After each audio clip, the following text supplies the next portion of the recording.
What's up, guys? It's Lexi Pike. Welcome to my channel. It's 2026, so I don't know any new content I can do when I'm home alone, and that I'm allowed to do because I still live with my parents. So I'm gonna probably start doing reaction videos to this channel, MSA. Don't know what that stands for. Oh, My Story Animated, of course. I used to watch these videos when I was 19, I think. But then a lot of my YouTubers I've watched disappears, and I haven't watched them in like years and stuff. Like this guy, Explainer Josh. Started watching him again last year. Well, a couple of months ago. So yeah. So Anastasia, so yeah, I'm gonna be doing reaction videos. I can't access the camera to show my face when I'm reacting.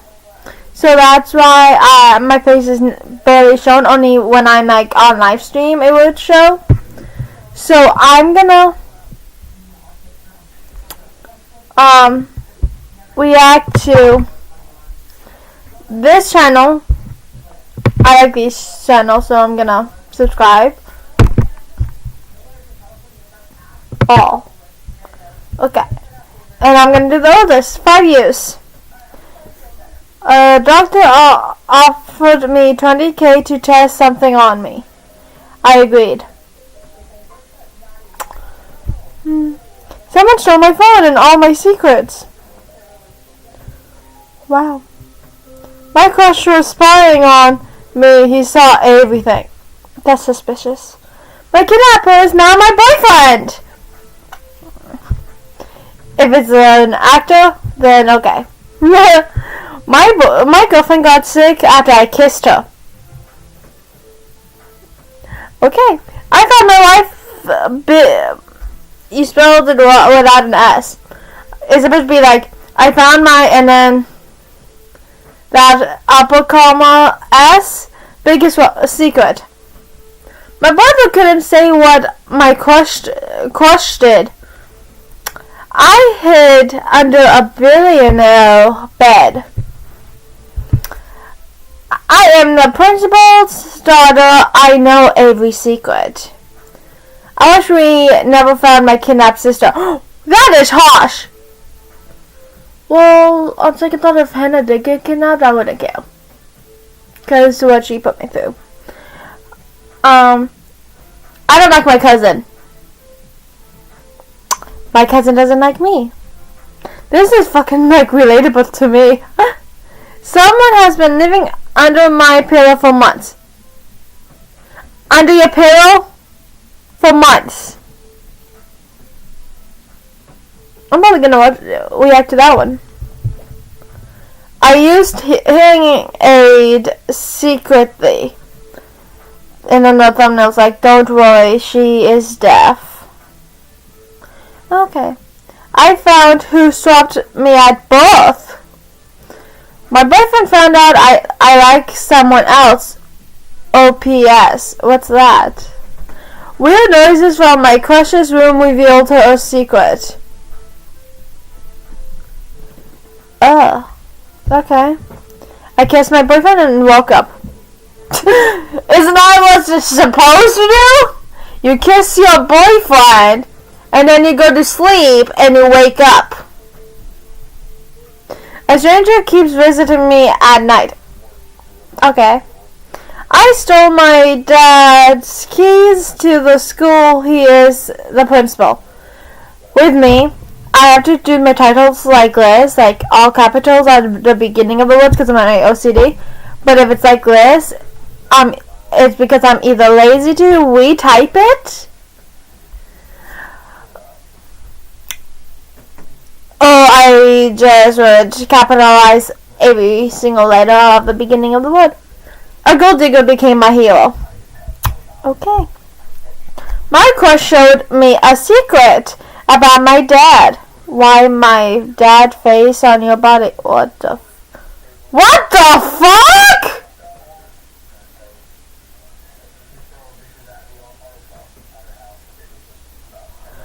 I hid for days to see what everyone do.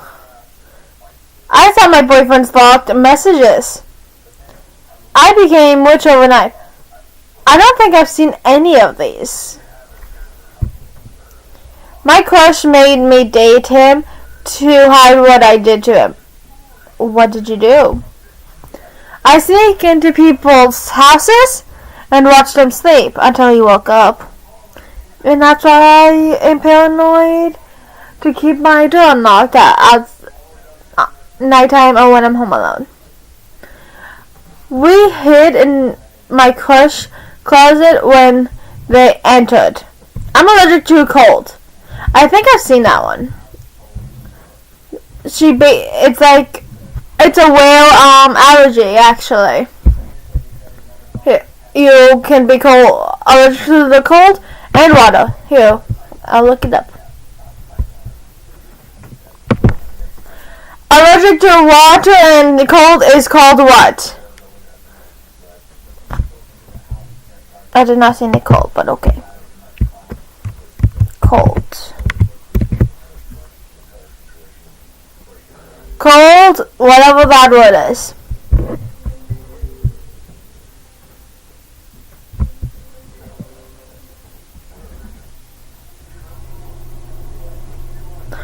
Wait! I thought you are allowed to drink water even if you're allergic. I thought you just can't touch water. Then what the hell do you drink for drinks if it's cold? Like hot water? I don't understand that. Okay, I have been in quarantine for 17 years. Quarantine hasn't started till 2020. Well, okay. Me or my boyfriend?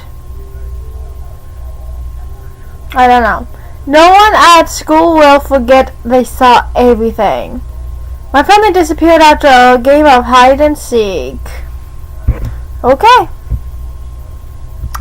Which one did I say I'm gonna watch? This one. So let's get back to this one. I'm probably gonna do. Hi everyone. My name is Sonia, and recently everybody around me has been convinced that I'm mentally ill. So.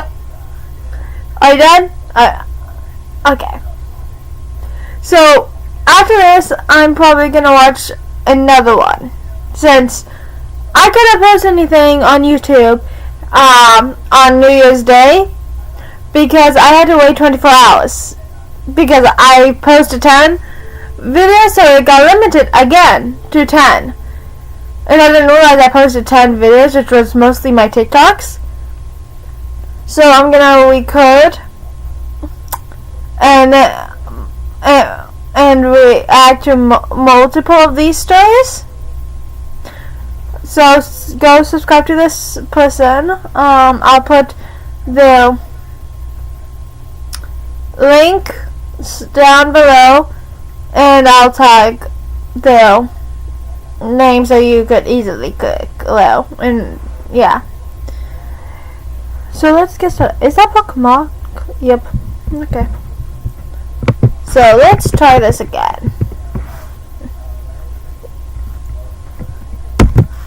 Hi everyone. My name is Sonia, and recently everybody around me has been convinced that I'm mentally ill. So everything started when I was working in a stock exchange office. I was making good money and I got to work with famous people.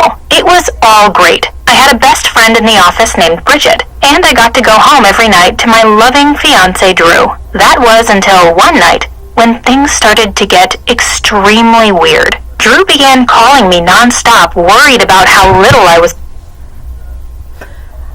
I think I found out who's been living under a pillow before it even started. Did you say that's your boyfriend? Because they kind of look like siblings. And I'm pretty sure they were kissing. I was home. His texts and calls were starting to drive me insane. I got that he was concerned, but his behavior made hardly any sense. But it wasn't just my fiancé. I noticed that my best friend Bridget was behaving really weirdly. She started showing up to work in really expensive cars, wore only designer clothes, and her face looked like a doll from all the plastic surgery she'd gotten. When I asked her where she had gotten all this money, she said, "I'll tell you when the time is right." If someone hated ads, here's what they would do. Day 1, they'd install the free ad block extension from Capital One Shopping. Day 2, So, I did something I shouldn't have. I snuck into Bridget's office one day when she wasn't at work. The thought of uncovering her secret was just too tempting. About 5 minutes in, I had barely found anything and I was starting to feel crazy. I had even sniffed her dirty shirt in her office closet. Yeah, I think you're mentally unstable. That's what everyone thinks you are. But that's weird. Thinking I'd smell a rich man's cologne, but it smelled like it hasn't been washed in years. Ew! Finally, I found a paper, and what... Okay, I stole from these people. Bruce Wine, Tonio Stink, Mr. Misty, Bojack Donkey, Mr. Mr. Jigglepuff, Pepper Salt, John Muckley, Alan Berry, Stewie Chiffon, Emma Simpson, Wanda Maxium, or whatever, Diana Wonder, Clark Kent, Finn Demon. These are not fucking names. Stewie is, I'm pretty sure, from like Family Guy, which I've never seen. But Pepper Salt, Bruce was my bus driver's first name. I had him since I was 5. We were friends, and then I moved. What was on it changed my opinion of Bridget. She had been stealing money from her clients for the past few weeks, and not just $20 here or there. It had been hundreds of thousands of dollars. But what was most shocking was that at the end of my list... Okay, Finn Demon, and then Steven Planet, and... Sonia! Whatever. They didn't really care about her last name. List. I saw my name and credit card number, and I wasn't even one of her clients. She was stealing from my tab too. Without even thinking, I brought the paper to my boss. He told me they would call the police and they'd launch an investigation. The next day, Bridget came into my office to chat. She gave me my pads that she had found on her office floor. She knew I used the silly pink pads with the flowers on them. Other than being embarrassed, I knew in that instant it was over. She was going to know it was me who told on her. The next thing I knew, the police officers stormed the room and were putting her in handcuffs. She screamed at me, telling me I was going to pay for what I did. It sent a chill down my spine, but I knew she couldn't do anything. A few days later, as I was coming home from work, a huge guy dressed in all black started following me. I changed sides of the streets and watched as he changed sides with me. When I started walking faster, so did he. My heart started beating out of my chest. I was terrified, and before I knew it, I had made a wrong turn into a dark alley with only one exit. The man kept walking toward me. I scrambled around the corner trying to get away. Who knew what he would do to me? I tried to squeeze under a sharp chain fence to escape. I really like the animations. It's funny at the same time. But my hips got stuck. I could hear him walking closer and closer to me as I struggled to get out. I couldn't die here. Finally, I managed to pry the fence up just enough to squeeze my body, but my lower part got stuck. Was I going to die because of my curves? Sonia, whatever. 19, don't know, to 2020. Her curves were both a gift and a tragedy. That is so mean. I should actually do reactions to funny tombstones. If y'all want me to do that, then get this video to 10 likes. Which probably won't happen, which I probably will. Still do the content either way. I pushed the hardest I could until I passed through, but it completely ripped the front of my shirt open. I walked home covering my chest, embarrassed and terrified.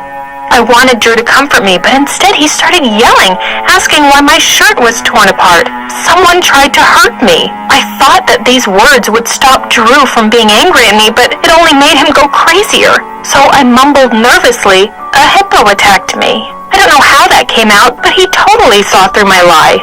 I was stressed when I walked into work the next morning. Lucky for me, my boss said he was going to send me to a conference a few hours away where I would have to stay in a hotel. I would have a chance to get away from the creepy stalker. But when I arrived at the conference, things were really tense. I tried talking to clients and other stock exchange workers, but all of them looked at me like I was a ghost. I started second-guessing everything I was doing. Did my breath smell? Had I said something stupid? By the second day, people had started speed-walking away from me whenever I came near them. It was like I had the plague. People were actually afraid to come near me. I couldn't take it anymore. I cornered someone and asked her what was going on. Through tears, she told me, "He said if we talk to you, he'll hurt us. He said doing business with you would ruin us and that you can't be trusted." When I asked her who, she pointed out the window into the courtyard. Sitting there was nothing.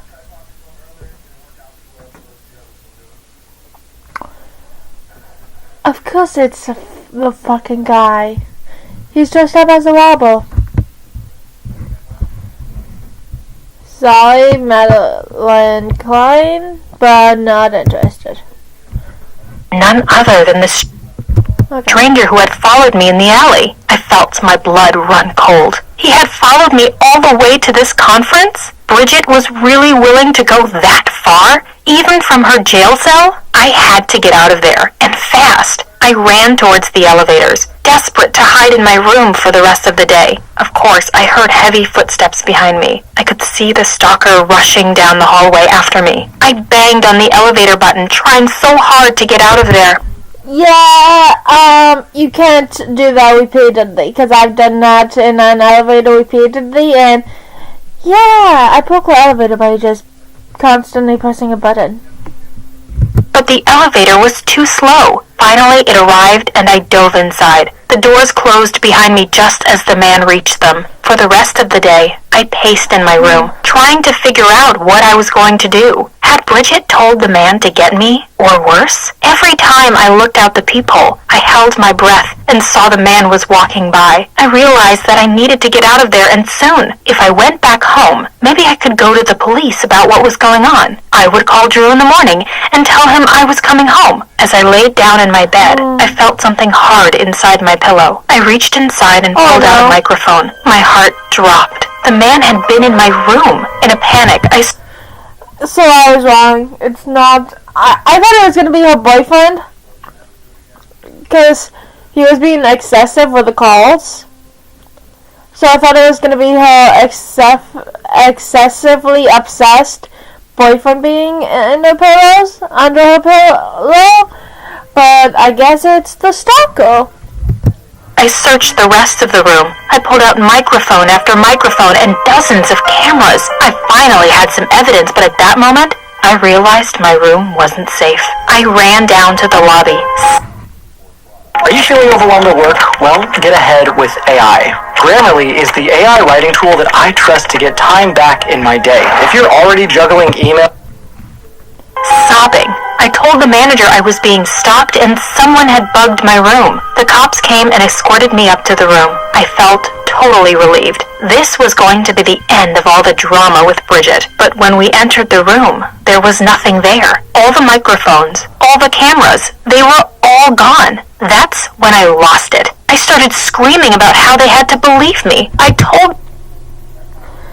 That's why people all think you're mentally unstable. Because I do that too. I would be like, I'll tell my stepmom something, and then she'll look. Then when I would go to show her, I like if I can't do something, and then if my laptop's glitching and stuff, and I try to tell her, it stops glitching immediately, and so I would end up feeling like I'm fucking crazy.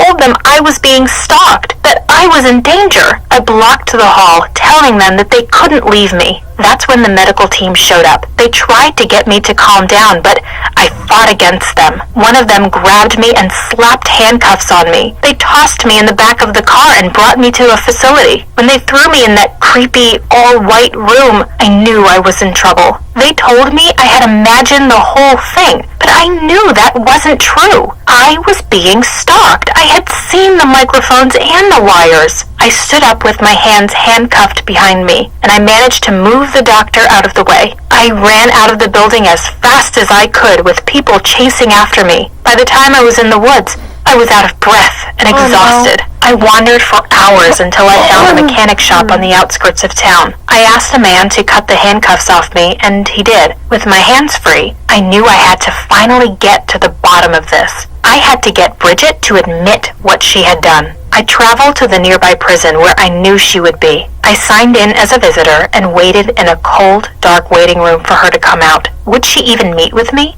What if she tried to hurt me? Bridget came out, looking like she had aged 20 years. I started tearing up the moment I saw her. All the emotion was just too much. She laughed at my tears like an evil person would. She kept leaning over the table, taunting me and telling me she was going to come after me. I broke down, telling her that she could stop it already. Her stalker was terrifying me, and I couldn't handle it anymore. When I said that, she looked like she saw a ghost. She revealed to me that she hadn't sent anyone after me. No one would talk to her now that she was in here. She had absolutely no connection to the world outside this prison. My heart sank. If she hadn't sent the stalkers after me, if she hadn't put the cameras in there, that meant I had another stalker. I asked her why she had been threatening me, and she told me it was because she was so angry that I reported her. I had enough of the conversation. I ran out of the room, leaving her yelling after me. I walked towards the subway in tears and called Drew. He picked up, sounded excited to talk to me. He told me he had a surprise for me and asked where I was. I told him I was on my way back to the hotel, but I was in tears. I broke down about everything. The stalker, the police arresting me, the bugs in the room. He sounded shocked, but he tried to calm me down. He told me to just come home. We could go to the police together and he would keep me safe, even if it meant me stopping my job for a while. I felt calm for the first time in days. We would get to the bottom of this together, and everything would be okay. Right before Drew hung up, I heard something from Drew's phone.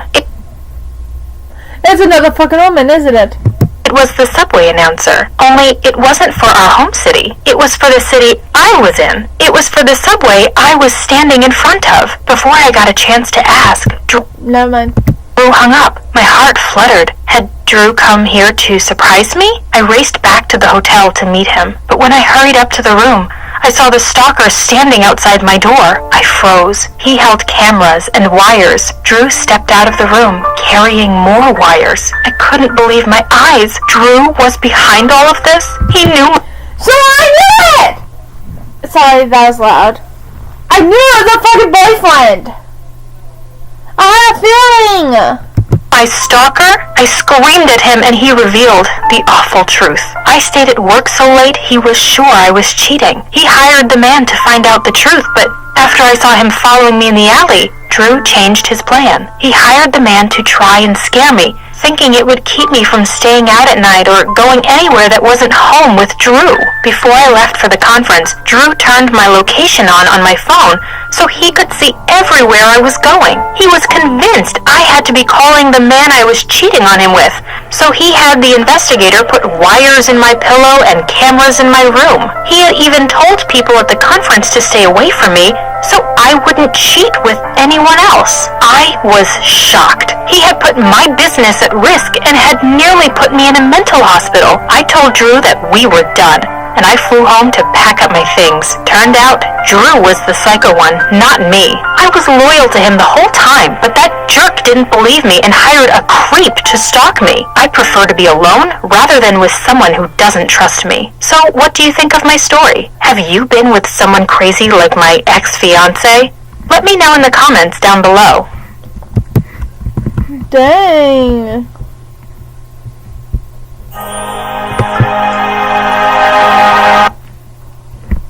Okay.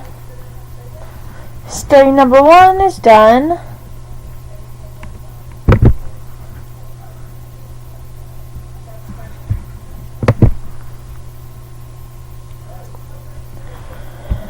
Okay. A doctor offered me $20,000 to test something on me. I agreed. That sounds interesting, so I'm gonna play it. I was on my way to drop out of college when I got a text from a girl named Joanna in my psychology class.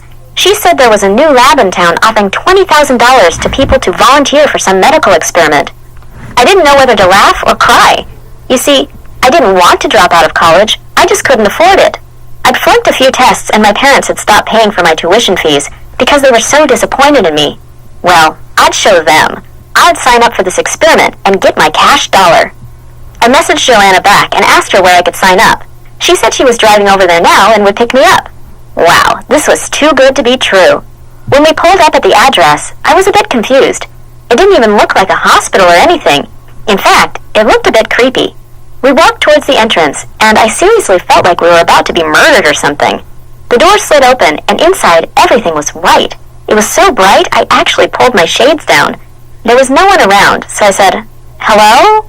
nervously, and suddenly, a man in a lab coat appeared from behind a glass door. I told him we were here for the experiment, and he handed us a bunch of forms to fill out, and said he'd be back in 10 minutes. I gulped. Was I actually doing this? But then a woman came out from another door, and she looked right at me and said, "This is the best thing you'll ever do." Well, that was settled then. I filled out the form, which was super basic. All it really asked for was my bank account details. Well, at least they were definitely going to pay me. That was all that mattered. I needed that money badly. Joanna went looking for the bathroom, and when the man in the lab coat appeared again, she wasn't back yet. I wanted to wait for her, and he said she'd already got started. I told him she'd left her bag, and he grabbed it and said, "Come on then, are you doing this or not? We haven't got all day, you know." I reminded myself of the money and followed him. Then I realized there was glass everywhere, but I couldn't see anything. I asked the man about it, and he said it was only glass on one side. The medical professionals inside could see me, but I couldn't see them. I wondered which room Joanna was in, and then as we turned a corner, I heard what sounded like her voice, and it sounded like she was panicking. My whole gut was screaming, "No!" And yet I kept following the man. He told me just to ignore the sounds, that the new lab technician had hurt her hand that morning and was in a lot of pain. Something wasn't right about this. But then he took me into a room, and it was filled with sofas and beanbags and soft music, and I instantly felt relaxed. He asked me to take a seat and then offered me tea, and I thought to myself, okay, this isn't so bad. "So what is this experiment exactly?" I asked and sipped my tea. And the man laughed and said it was harmless, just an experiment to test my memory. He said they were conducting a study on how to store memories, so that when people got Alzheimer's, they could implant these memories back into their head. Whoa, I thought. My grandmother, my adopted mom's stepmother, she had Alzheimer's, and when Mom told me that in 2022, after I came home from living with my biological dad and my stepmom, I asked her, "Hey, can we go visit Grammy Stephanie?" Because that's her name. That was her last name. Because I haven't seen her in years. And everyone just looked at me like I grew a third head. And my mom said, she's dead. She died 5 months ago. From Alzheimer's.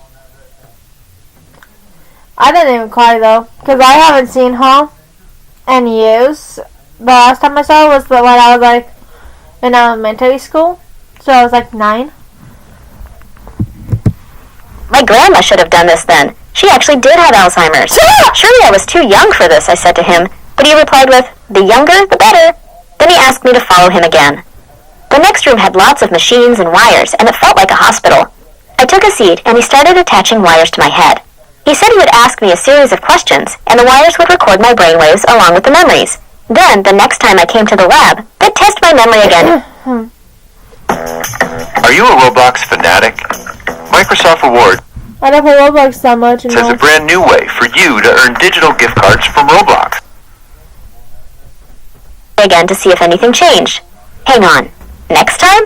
I told him I thought this was a one-off thing, and he just smiled and said, for $20,000, you need to come twice. Didn't you read the small print? Then he hooked me up to the machine, and I won't lie, it hurt. I felt like my brain was being squashed. The first question he asked me was, what was the saddest thing to ever happen to you? And I described to him in detail when my little sister was in a car crash, and how she had died, and how our family hadn't been the same ever since. Then he asked me about the happiest moment of my life, and I honestly didn't know. I couldn't think of anything. And then I decided it was probably the day Damien asked me to be his girlfriend last year. The questions continued, all kinds of random questions. And then after a while, I really started feeling sick. My head felt fuzzy, and I couldn't remember anything. I must have fallen asleep, because I woke up on the sofa in the nice room, and the man was standing there telling me I could go home now, and that I should come back in 1 month for the second part of the experiment. And what about the money? I asked him. He said they'd deposit the first half into my account before the end of the week. Then he opened the door, and I took that as my signal to leave. The first thing I did when I got out of there was to try and call Joanna, but she wasn't answering, and her car wasn't there anymore. I couldn't believe she'd just leave me there alone. I only made it about 50 meters before I had to stop. Suddenly, I didn't even know where I was going. I grabbed...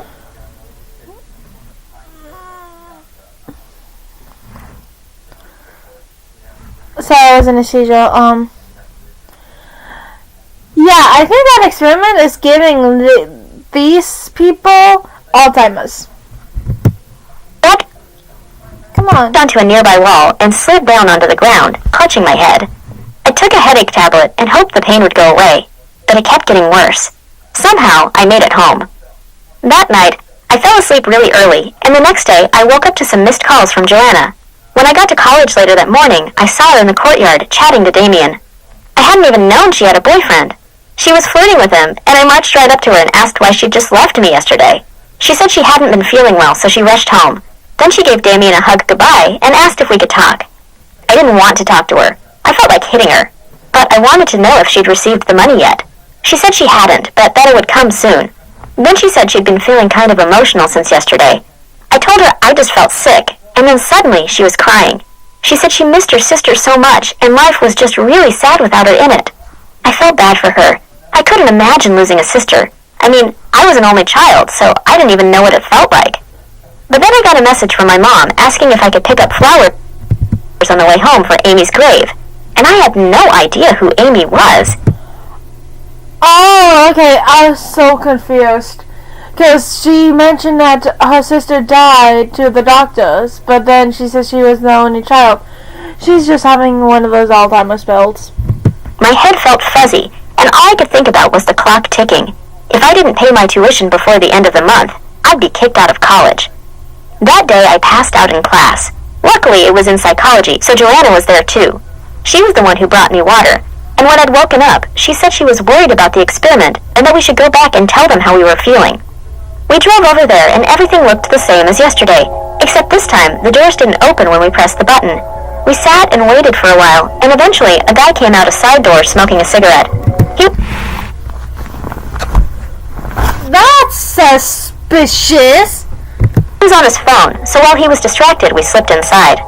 Oh my gosh, it was like a glass maze in there. I was freaked out knowing they could see us.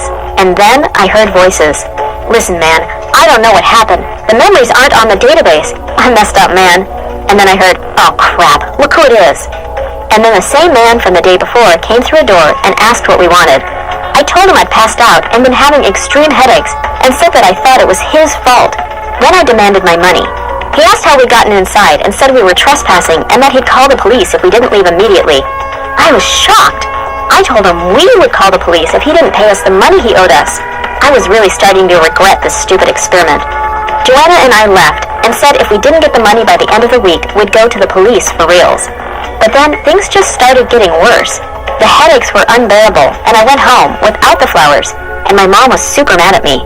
We got in the car, and she said it was not okay for me to just forget about my sister like this. I didn't understand. I asked Mom if she was feeling alright, and said this was kinda weird because I'd never had a sister. And then she just lost it. She told me I was acting like a selfish brat, and then she told me to get out of the car and that she'd go to the graveyard alone and pick up some tulips herself. I got out, and the headaches came back. I messaged Joanna and said I really didn't feel well, and then she said we could meet in an hour at the coffee shop near the park. It started to rain, and Joanna still hadn't arrived, so I called her. She said she was in the graveyard, and so I walked over there. Then I saw my mom driving by. She wound down the window and said she'd see me at home, then drove off. I wandered into the graveyard and saw Joanna sitting next to a grave. There were some beautiful tulips there, just like the ones my mom always had at home. And then Joanna said this was her sister's grave. I looked at the name and said to her, but that's not your surname. That's my surname. And she said it had confused her, too. Then my phone rang, and it was Damien. He said that Joanna had been messaging him a lot, acting like she...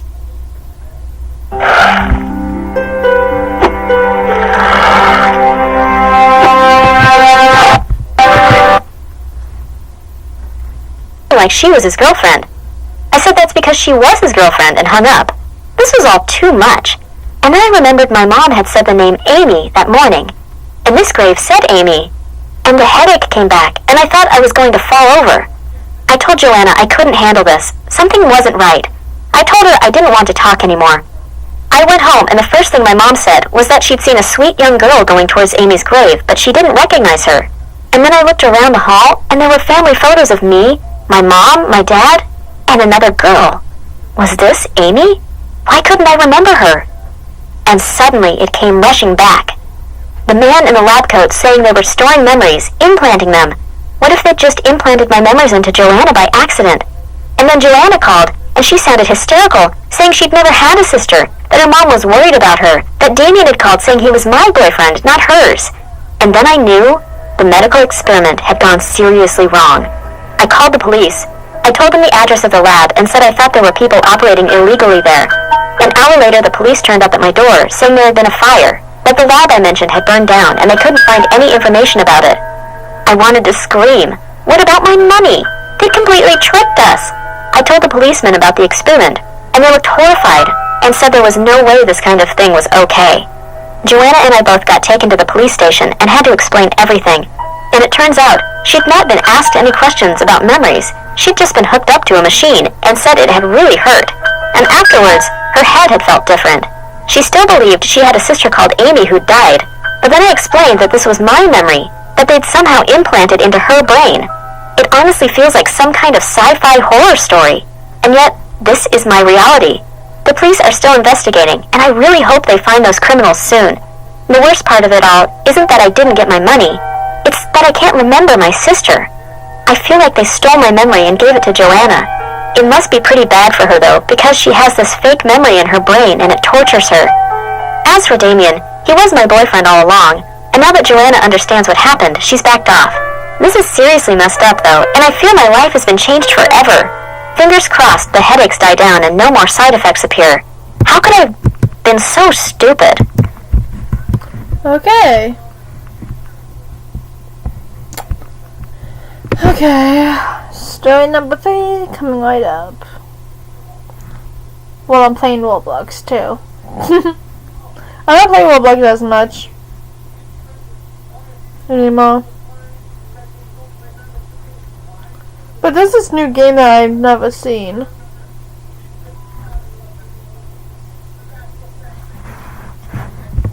So yeah.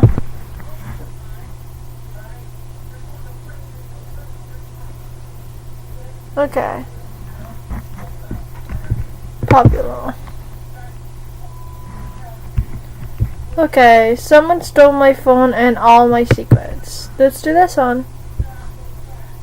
Hello, my name is Mary, and today I will share a story with you about how the most important thing to me was stolen. My phone.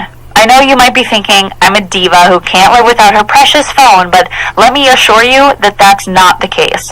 A few years ago, I lost both of my parents in a car accident. It happened on our way to my 18th birthday party. My mom had bought me balloons, and when I slightly opened the window, the wind carried the balloon right into my dad's face. My dad couldn't see the road clearly, and that's what caused the accident. The next day, I woke up in hospital to the sad news of my parents' death. I couldn't believe how someone's life could change 180 degrees all of a sudden. And to make it all worse, I had turned 18 before my parents passed away, so I had no other option but to live all by myself.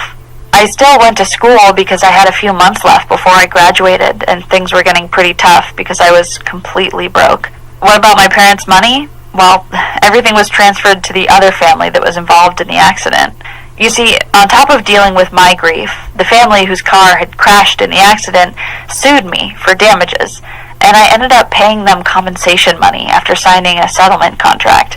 Because nothing makes me angrier when I get home from a long day and I just want to relax and watch YouTube, and then boom, you get hit with those really long, unskippable apps. Dad did not have car insurance.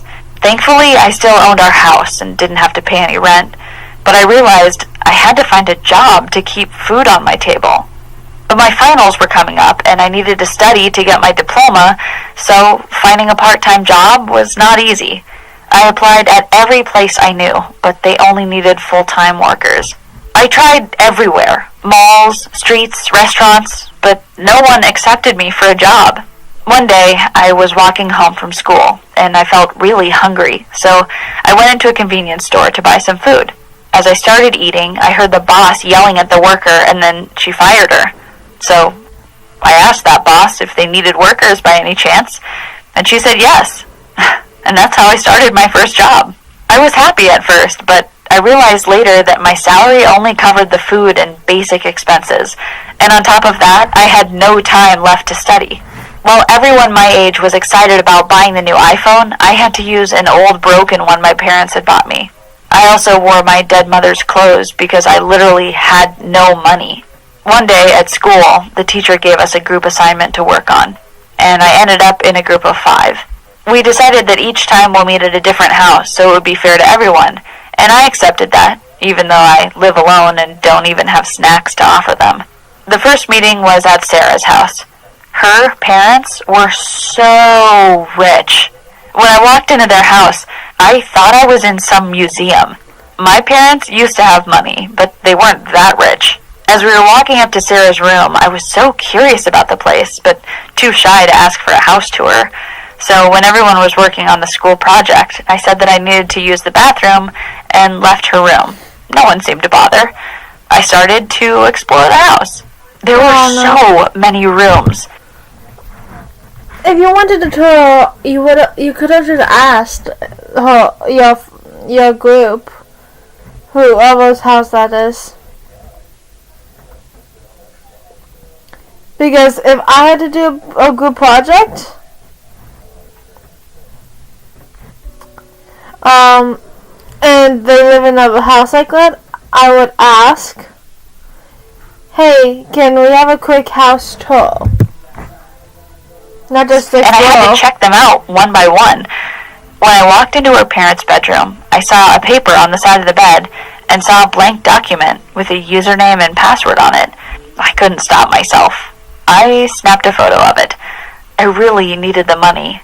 I was shaking but excited at the same time. Maybe I can finally live like others.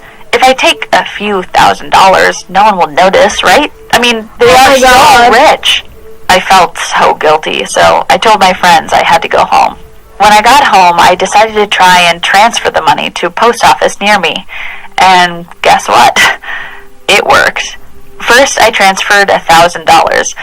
Then I waited a week and decided to see if anyone would notice anything. I became close friends with Sarah just to make sure I know if anyone notices the missing money. 2 weeks passed, but no one noticed anything. I took $2,000 this time, and once again, no one noticed. I started taking a few $1,000s on a regular basis, and soon enough, I was able to afford a new car. So I got myself a fancy pink car. I did a makeover to my house decor because it reminded me of my miserable past. A while later, we had another meeting for our school project, but this time we met at Jackie's house. I would have never thought that Jackie was from a rich family as well. She looks like a very simple girl. I felt like it was a call from God to take another house tour by myself, and maybe I could find some money there too.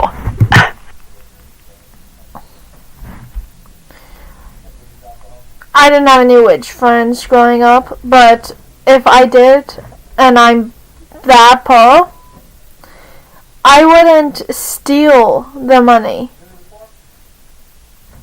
The only money I'll take is if they just end up dropping them on, like, dropping it at school. But if it's more than $1, then I would turn it in. Like, I saw $100 on the floor, I picked it up. I brought it to the office, because it didn't feel right just to take it. So I turned it in, and they said that it was a good thing I turned it in, because it would have been considered theft if I just took it and put it in my bag.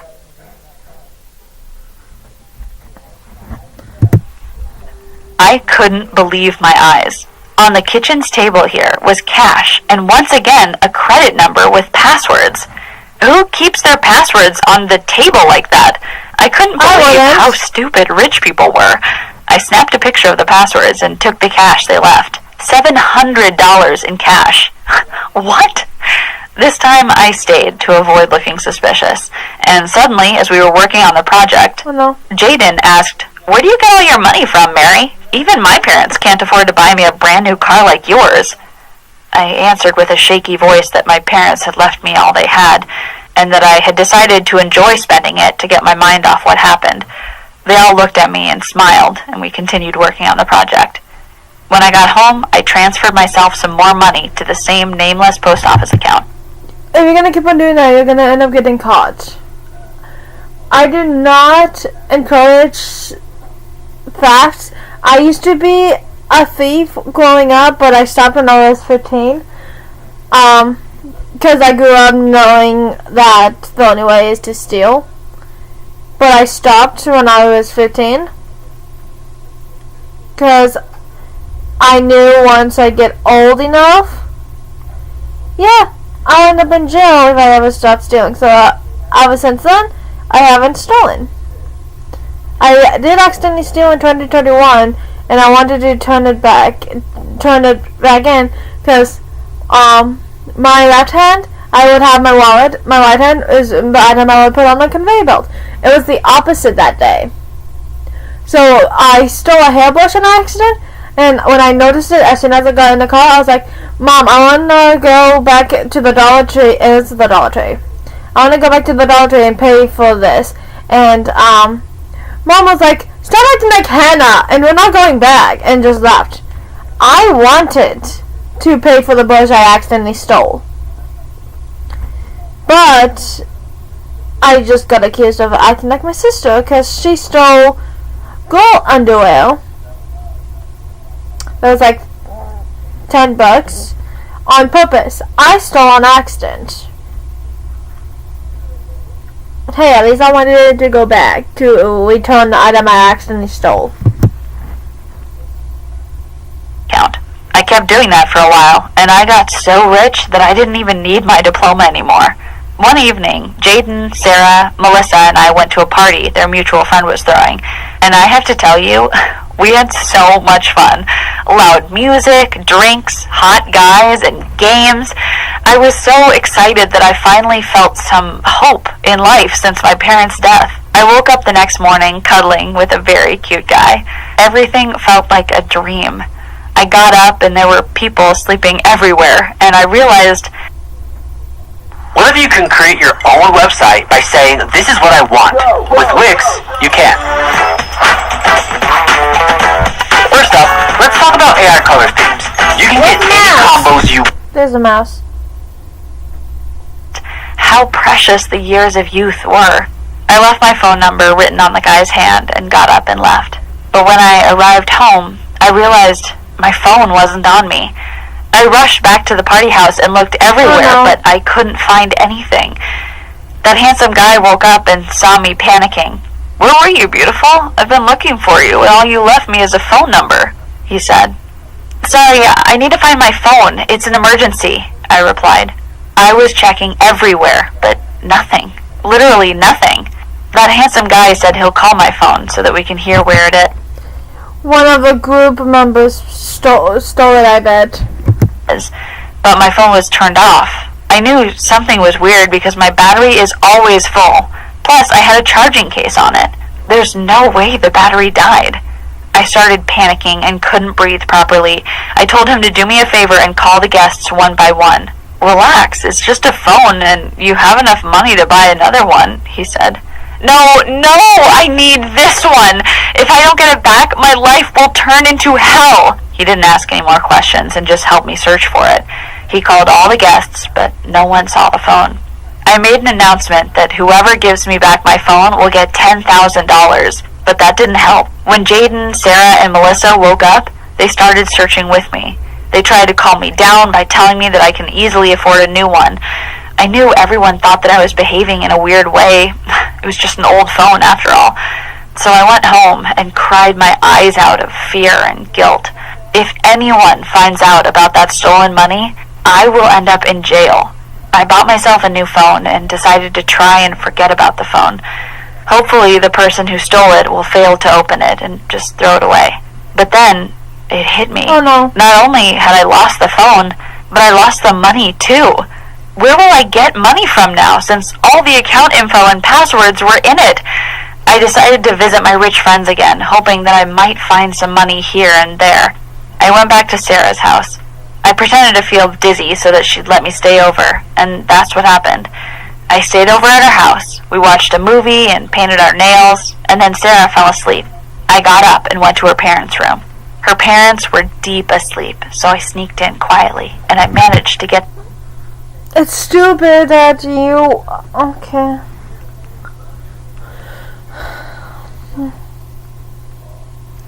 So I was in a studio. Oh, it's a full moon tonight. It's called the Super Full Moon, along with like a meteor shower, something like that tonight, at 4 to 7 p.m. Dad says. Yeah. But if you are gonna steal, why would you steal? Well, the parents are sleeping in a home. That's just asking to be caught. No offense. Get to her father's side of the bed where I found that paper that I saw earlier. I took a picture of it and went back to sleep. The next morning I woke up to a loud sound of sirens. I was so confused when I realized it's the police. The sound was so close to Sarah's house that it started to freak me out. The police walked in and dragged me right out of bed. "What's happening, Sarah?" I asked her as the police were walking me out, telling me I was under arrest for robbing 2 families. I saw Jaden and his family standing there. Jaden had my old phone in his hand. Oh. "Looking for this?" he asked. I was so terrified that I couldn't speak or cry. My life was ruined. They had known all along that I stole their money, so they kept putting the passwords right in front of me as a trap to catch footage of me stealing the money. They also had hidden cameras everywhere after the first time I stole. The officers took... So you basically got set up technically. But still, stealing is not okay. My adopted brother, Matthew, is a thief. He's gone to jail since he was 14. And I don't know if he's out now, but he went back to jail for grand theft in 2022. I haven't seen him since I was a kid. The last time I saw him at home was when I was 5. And then the other time I saw was when he had a baby boy, Malachi, which is my nephew.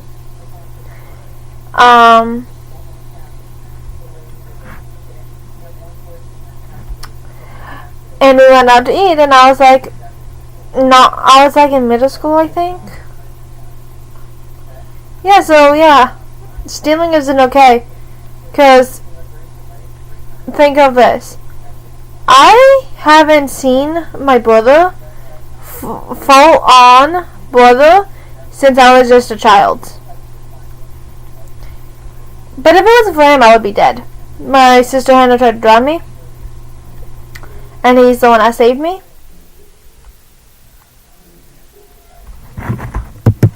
Took me to the police station and told me I have the right to get a lawyer. But I had no idea what to do next. I got a lawyer and told him everything I went through. He felt sorry for me and tried to get me a reduced sentence. And he said while I'm in jail, he'll try to win back the money I lost after my parents' death. He explained that if he was my lawyer back then, none of this would have happened. Also, that my parents' accident was not my fault and I shouldn't have paid anything for it. I spent a few years in prison, and my lawyer visited me on a regular basis. He brought me homemade food his mother prepared, and I started to have feelings for him. Oh, no. In a dark world where I have no one left and where everyone hates me, he gave me a chance to show the good side of me. Every day in prison, I waited for Thursday to come so he can visit me, and he did not miss a day. He always came to cheer me up with good news. I'm 24 now, and I live with this amazing person who got me out of my mess. His name is Jacob, and now we're married. I didn't get my diploma after all, but at least I got a warm home. We moved town so I can start a new life there. Jaden and Sarah's families got all their money back, and I got mine back. The prison was not a fun experience, and I wouldn't wish it upon my worst enemy, but I'm glad it's all over now, and I can live happily ever after with my Prince Charming. What do you think of my story? Please share your comments below, and don't forget to like and subscribe to the channel for more. Well, okay.